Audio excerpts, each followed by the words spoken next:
Hello there and a very good evening and a warm welcome to the 9 p.m. news of the most prestigious channel in Sri Lanka, bringing you your top stories for tonight. I'm Sonal Paranavithana.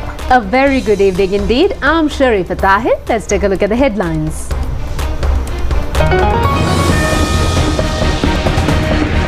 Former Minister Duminda Desanayake taken into custody. Import of salt to be continued, says the Acting Director General of Health Services. Appointment letters for 3,141 recruited into nursing service tomorrow.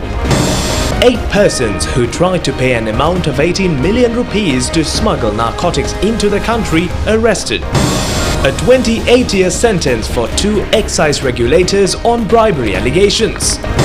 A committee appointed to investigate the behavior of parliamentarian Dayasiri Jayasekara in Parliament. Allegations of the use of chemical weapons in the civil war by the Sudanese army. Angelo Matthews bid farewell to Test cricket. A gazette notification issued suspending the registration of the Sri Lanka Rugby Association.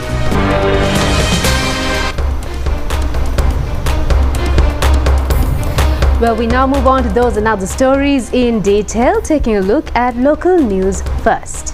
Well, former Minister Duminda Desanayake has been taken into custody in the morning today regarding the investigations conducted on the ownership of a gold-plated T-56 firearm found at Havelock City Housing Complex. The former minister has been taken into custody by the Police Terrorist Investigation Division when he was present at the luxury apartment complex in Timbirigasyaya. The gold-plated T-56 firearm was found on Tuesday and 2 women also have been taken into custody on suspicion in this connection. Former Minister Duminda Desanayake has been taken into custody based on information during interrogations from them. Acting Director General of Health Services Dr. T.B. Ananda Jayalal says that there is no disturbance on import of salt from the Ministry of Health and mass media or other institutions under it. He made this observation issuing a media communique. He said that 117 importers had forwarded their letters of request to the Food Control Unit of the Ministry for the importation of salt. At their request, it has been facilitated to import a stock of more than 150,000 metric tons of salt.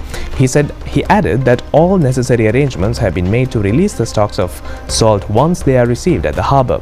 The Acting Director General pointed out that although inaccurate information is taking rounds in connection with the import of salt, there is no obstacle for the imports. In the meantime, in a survey conducted today, it has been observed that packeted salt is available at certain shops. Minister Wasantha Samarasinga said the stocks of salt have arrived and distribution has been started since yesterday. Fresh stocks have arrived at the port today also. The Health Ministry sources informed that 150,000 metric tons of salt has been issued so far and the annual consumption is 180,000 metric tons. There will be no shortage of salt in the country in the future since distribution has already started. A kilogram of salt will be sold at the rate of 150 rupees. Sri Lanka's largest tourism exhibition, Tourism Renaissance 2025, was inaugurated today at the Bandaranaike Memorial International Conference Hall in Colombo under the patronage of President Anura Kumara Disanayake. Organized jointly by the Sri Lanka Tourism Promotion Bureau and the Sri Lanka Association of Inbound Tour Operators, this event brings together key stakeholders across the tourism industry. It offers a valuable platform for small and medium-scale enterprises as well as individuals aspiring to enter the tourism sector to connect with market opportunities and showcase their products and services. The 2-day exhibition features 250 trade stalls and includes participation from a wide range of sectors such as hotels, tour operators, airlines, service providers and educational institutions. The president, who inaugurated the exhibition, also toured the exhibits and engaged in a friendly chat with the visitors. Speaking at the opening ceremony, Minister Vijitha Herath stated that the government has declared 2025 the year of tourism renaissance. Minister Vijitha Herath said that the responsibility as a government is to build strong attitudes about the country internationally, to develop required laws and infrastructure facilities in order to improve the tourism sector of the country. Sri Lanka is politically stable in this respect and is achieving a gradual progress economically. This can be termed as the best message to the world, and with it a large number of tourists are arriving in the country. These tourist arrivals is also gradually increasing along with the income in this sector. Minister of Justice Harshana Nanayakara says that the people will have an opportunity officially to appear in court cases via modern technology. He made this observation joining the debate on the second reading of the Criminal Procedure Code Amendment Draft Bill. Meanwhile, the second reading of the Foreign Debt Removal Bill was also taken up for debate in the Parliament today.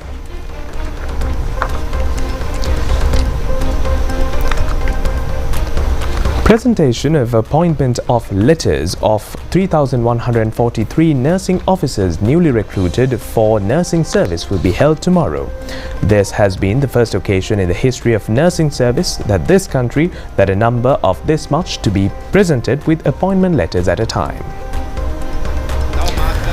The function will be held at the Temple Trees tomorrow.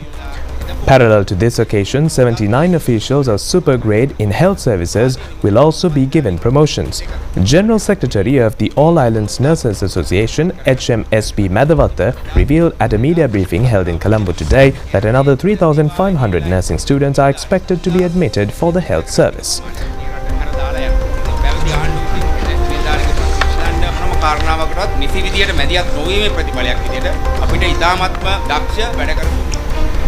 Minister of Justice Harshana Nanayakara says that the people will have an opportunity officially to appear in court cases via modern technology, and he made this observation joining the debate on the second reading of the Criminal Procedure Code Amendment Draft Bill. Meanwhile, the second reading of Foreign Debt Removal Bill was also taken up for debate in Parliament today. Minister Harshana Nanayakara said that witnesses will be able to join via audio-visual media without personally appearing before the court through WhatsApp, video conferencing and Zoom. This will become possible in case the bill is passed in Parliament. Parliamentarian දේ තමයි සැකකරුවෙක්ව අධිකරණයට ගේන්නේ නැතුව සාක්ෂිකරුවෙක්ව අධිකරණයට ගේන්නේ නැතුව දුරස්ත ස්ථානයක සිට ඒ ශ්‍රව්‍ය දෘශ්‍ය මාධ්‍යමකින් කෙසේද සාක්ෂි දෙන්නේ එහි විශ්වාසනීයත්වය රඳවන්නේ කොහොමද ජනාධි කරුණු සාක්ෂාත් කර ගැනීමට ආපු පනත මේ නීතිය අවුරුදු 7ක් Parliamentarian Ajit P. Pereira said that efforts were taken to amend this law during the past 7 to 8 years, and the bill has been presented 4 times too. යම්මාකාරයක සීමිත ආකාරයකට අපි තාක්ෂණය ප්‍රායෝගිකව පාවිච්චි කරමින් යුක්තිය පසුදැලීමේ ක්‍රියාදාමය අඛණ්ඩව ඉදිරියට ගෙන යාමට හැකියාව ලබා ගත්තා. ඒ නිසා පළමුව Minister Sunil Vatagala said that the NPP government has taken out a number of acts which were not in the use in the past. A former minister has been taken into custody in connection with a gold-plated firearm today. මේ හොරු වර්ගීකරණය ඇතුලේ දැන් අලුත් හොරු වර්ගයකුත් බොහෝ වීගෙන එනවා වෙනදනම් T56න් NMR පිස්තෝලෙන් වෙඩි තිබ්බේ ඒවා අපි නිකන් යකඩ හැටියට හැඳුන්නුවේ දැන් මේ මොනවද රත්තරන් ආලේපිත ගිනියාවි ඉතින් මේ රත්තරන් ආලේපිත ගිනියාවියකට අද අත්අඩංගු වෙන්නේ කවුද හිටපු කැබිනට් අමාත්‍යවරයෙක් ඉතින් දැන් ඔය Facebook වල යනවා ගරු මූලාසනරුවට මන්ත්‍රීතුමන් දුමින්නවයි මහින්දානන්දවයි එක කූඩුවේ නම් තියන්න එපායි අපි දන්නේ මොකද කියලා දැන් මේ රටේ මේ කතා කරන Parliamentarian Ravi Karnanayaka said that the country has to pay an amount of 4,950 million rupees at the moment, and an income of 5 trillion rupees will be earned this year, which will be used in the payment of debt servicing. Deputy Minister Harshana Surya Peruma said that information is available in the country regarding an amount of 20 trillion rupees, of which there are no records available of. This clarifies that the country has not been managed in a proper manner, and had it been done, the country would not be in the present juncture. No information is available regarding this amount of money involved in these deals, and the present government has taken steps to trace and conduct searches in this regard. Deputy Minister Mahinda Jayasinghe mentioned in the Parliament today that the closing down of an institution in the ChannelEye investment zone has been a business decision. The Deputy Minister added that the government has taken to safeguard the rights of the employees. Deputy Minister Mahinda Jayasinghe said that a loss of about $10 million had been incurred from the side of the manufacturing institute.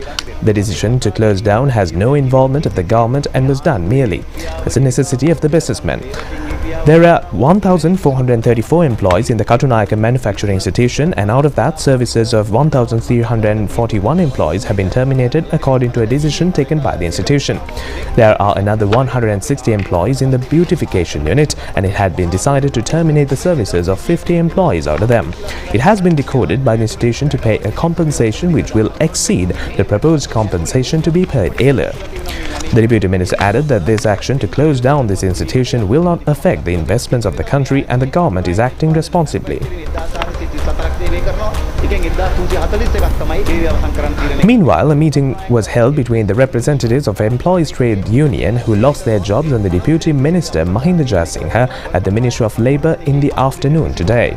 It has also been revealed that maximum concessions will be provided to the employees, and it also has been found that another 2 factories are functioning at the same factory premises. Moving on with more local stories, the Colombo High Court today sentenced a father of 5 children to 17 years of rigorous imprisonment for sexually abusing an underaged 7-year-old female child.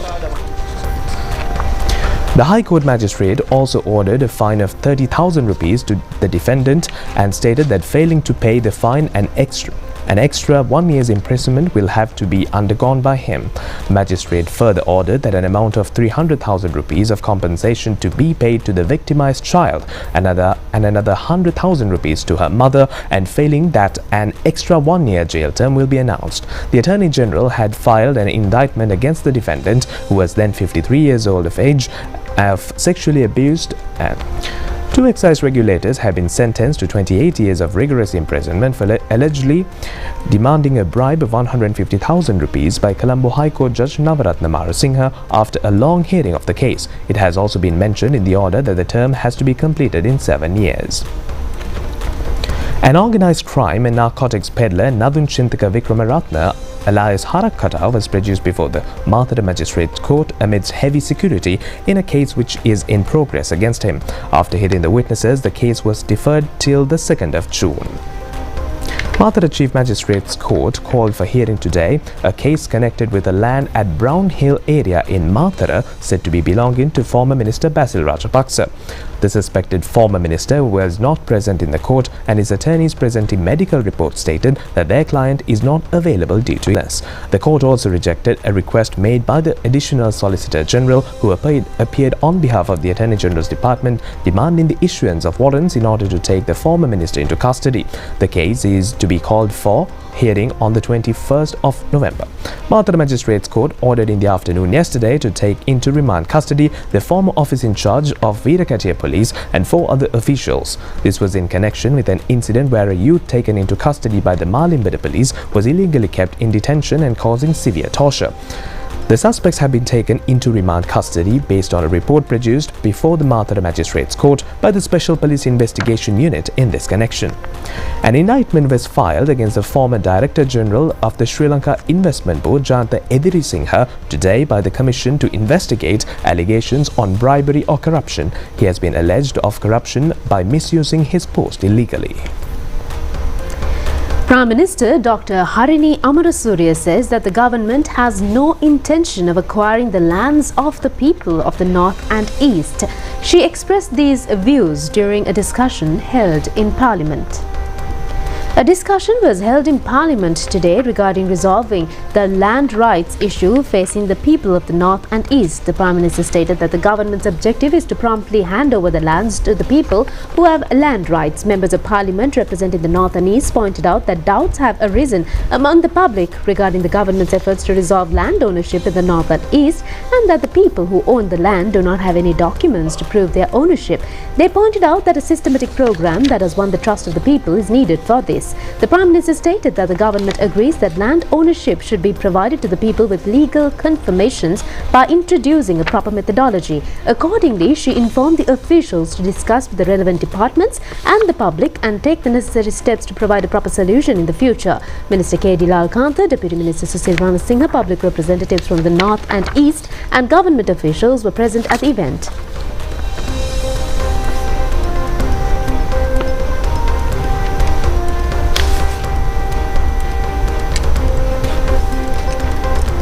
The Prime Minister, Dr. Harini Amarasuriya, held a meeting yesterday at the Parliament with US Ambassador to Sri Lanka, Julie J. Chang. The courtesy call focused on the evolving framework of US foreign assistance to Sri Lanka and potential avenues for sustained cooperation. The delegation briefed the Prime Minister on the recent 3-month moratorium imposed on all foreign assistance by the United States, pending a comprehensive review by the US Department of the Treasury. Discussions centered on the implications of this decision, particularly its potential impact on key development initiatives such as the Women's Shelter Project and broader humanitarian concerns if current support mechanisms are disrupted. Both parties acknowledged the critical role of the United States as a global leader in development and emphasized the importance of continuing bilateral collaboration. The Prime Minister welcomed the United States' commitment to identifying alternative modalities to ensure uninterrupted support for Sri Lanka's development priorities. In addition, the meeting addressed tariff negotiations, recognizing their relevance in bolstering economic resilience and supporting the country's long-term growth trajectory. Officials of the Prime Minister's office and Ministry of Foreign Affairs and several others were present at this occasion. A 3-member committee has been appointed to conduct an investigation and to present a report on it regarding the behaviour of parliamentarian Dayasiri Jayasekara. Speaker Dr. Jagat Wickramaratne stated this in Parliament today. The Speaker stated that this decision has been taken after considering a complaint received regarding the behaviour of Dayasiri Jayasekara in the Parliament on the 20th of this month. Accordingly, a 3-member committee has been appointed consisting Deputy Chairperson of the committee Hemali Weerasekara, Minister Vijitha Herath and Chief Opposition Whip Gayantha Karunatilaka. The Democratic National Alliance has decided to provide its support to the NPP in establishing power in local government institutions, including the Colombo Municipal Council. The leader of the party, Prabha Ganeshan, revealed this yesterday. The decision has been taken with the Executive Council of the Democratic National Alliance, which met yesterday. According to party leader Prabha Ganeshan, this decision has been taken unanimously. The government has taken steps to implement the digitalization program widely in order to prevent corruption and wastage and to provide an efficient service for the people. Under this, a workshop on digital economic plans and activities of the government for secretaries of ministries was held in Colombo yesterday.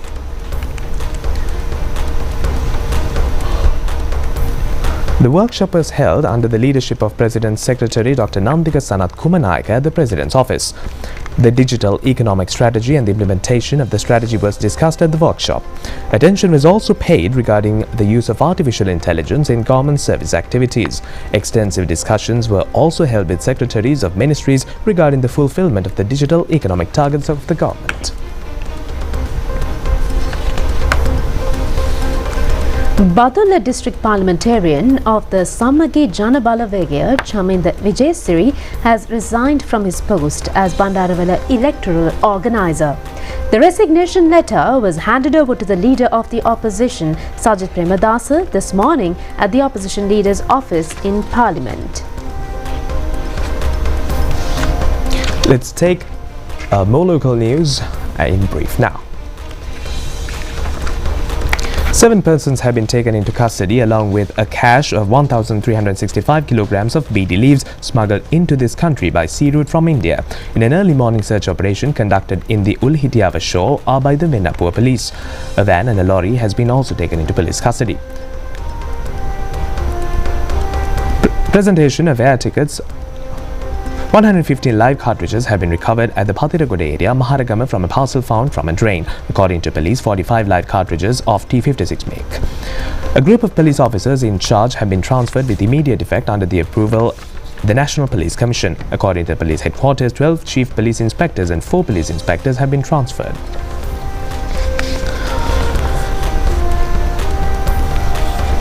Professor I.M. Karunatilaka has been appointed as the new Vice-Chancellor of the Colombo University by President Anurakumara Dissanayake. The concerned letter of his appointment was handed over to the professor today at the President's office by President Secretary Dr. Nandika Samanath Kumanayaka. He will become the 20th Vice-Chancellor of the Colombo University.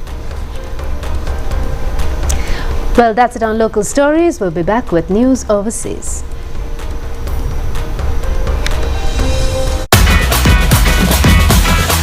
Kutumi, Fantamai.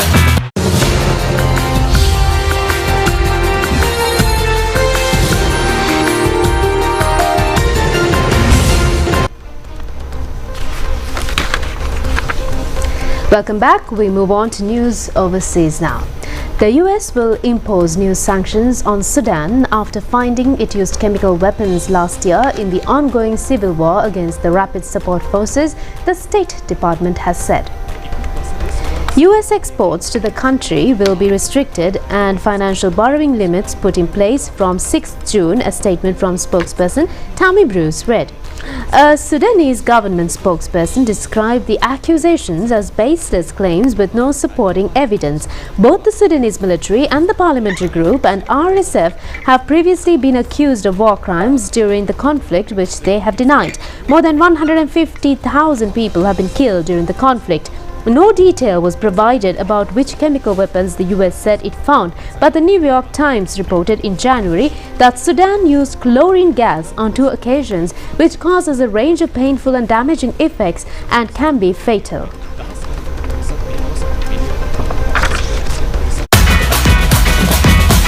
Prima Kutumi, Fantamai.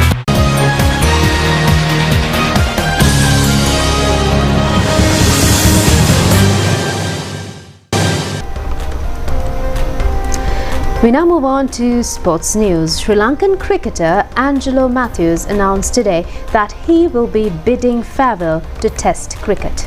The test match between Bangladesh and Sri Lanka from 17th to 21st of next month at the Galle International Cricket Stadium will be the final match for him. Angelo Matthews announced his farewell by making a remark in his X account. Angelo Matthews played his debut in the match, which was played on the 4th to the 7th of July 2009 against Pakistan at the Galle International Cricket Stadium and represented Sri Lanka for 17 years. The ace Sri Lankan cricketer, who represented the country in 118 test matches and scored 8,167 runs with 16 centuries and 45 50s. He is the 4th player to represent Sri Lanka in maximum test matches, while captaining the Sri Lankan team in 34 matches and being victorious in 13 out of them. Minister of Sports Sunil Kumar Gamage has issued a Gazette notification temporarily suspending the registration of the Sri Lanka Rugby Association. The Gazette notification says that a working task force has been appointed to carry out its future activities. A crisis situation has been surfaced regarding the management of Sri Lanka Rugby Association recently. Legal action has also been taken in this respect, and it has also been witnessed that the Sri Lanka rugby team displaying exceptional skills at international level. Accordingly, they have been qualified for the first division rugby tournament of the Asian Rugby Championship. Somehow, due to the crisis situation of the association, Minister of Sports Sunil Kumar Gamage has issued a Gazette notification temporarily suspending the registration of the Sri Lanka Rugby Association. The Gazette notification issued under the signature of the Minister of Sports mentions that the appointment of Dr. Shemal Fernando, Director of Sports Development Department, as the competent authority of Sri Lanka Rugby Association has been cancelled with immediate effect. The notification further indicates that a working task force will be appointed in order to pass the constitution of the Sri Lanka Rugby Association. Chairman of the National Sports Council, Priyantha Ekanayake, has been named as its chairman. The other members will be Suresh Subramaniam, President of the National Olympic Committee, retired Senior DIG Latif, President's Council Dinal Phillips, and member of National Sports Council Rohan Abekon. According to the Gazette notification, the election in order to appoint new office bearers will have to be conducted within 90 days of the registration of the new constitution. The minister has mentioned in his Gazette notification that the appointed working task force will be authorized to carry out future activities of the Rugby Association until officials were elected at the annual general meeting under the new constitution of Sri Lanka Rugby Association. Making Sri Lanka proud in the international circuit, racing ace Yevan David, who brought laurels to the Sri Lankan arena at the International Formula Open Motor Racing Championship, met Prime Minister Dr. Harini Amarasuriya at the President's Prime Minister's office. The International Formula Open Motor Racing Championship includes 8 stages. The first stage was held in Portugal and Yevan David was able to win 2 out of the 3 rounds.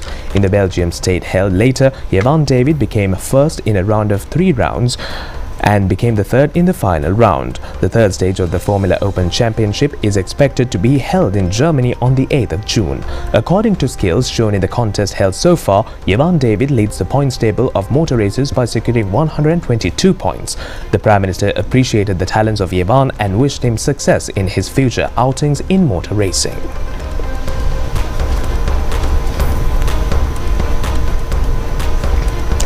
In the meantime, Mohammad Yasminu Saeed, who participated, was defeated in the final match in 75 kg weight category of the Under-22 Asian Boxing Tournament today. The tournament is being held at Sugata Dasa Indoor Stadium in Colombo. Mohammad Yasminu Saeed is the final player contested for Sri Lanka, and his opponent was Amankhon Bekov of Kazakhstan. The Kazakhstan boxer won the match after a close contest and also won the gold medal, while Mohammad Saeed was able to win the silver medal.